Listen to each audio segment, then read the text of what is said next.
عملته معايا حماتي ما يتصدقش، ومحدش مصدقني لغاية دلوقتي. انا هحكي لكم الحكاية. انا مخطوبة وانا وخطيبي كويسين جدا مع بعض. في يوم هو زعق معايا، فانا رحت شادة معاه شوية في الكلام، خناقة عادية خالص. المهم زعلانين من بعض. راحت مامته اتصلت عليا وقالت لي تعالي، انا عايزاكي ضروري. رحت لها البيت عادي، انا متعودة ان انا ممكن اروح لها. فرحت لها لقيتها هي واختها قاعدين، وهما الاتنين مسكوني ضربوني علقة، يعني عدموني العافية. روحت حكيت لمامتي والخطيبي مش مصدقيني ابدا، وعمالين يقولوا لي انتي اكيد في حاجة، ازاي هي تعمل كده، ومش مصدقيني لغاية دلوقتي.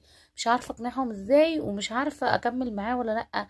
بتقولي عشان تحرمي بعد كده تزعلي ابني. انا بس بوريكي عشان لو في يوم من الايام زعلتيه عشان تعرفي ايه اللي هيجرالك. دي كانت قصة متابعة يا جماعة، وده سنتر هي وبس، ليه 3 فروع في اسكندرية، فرع في الإبراهيمية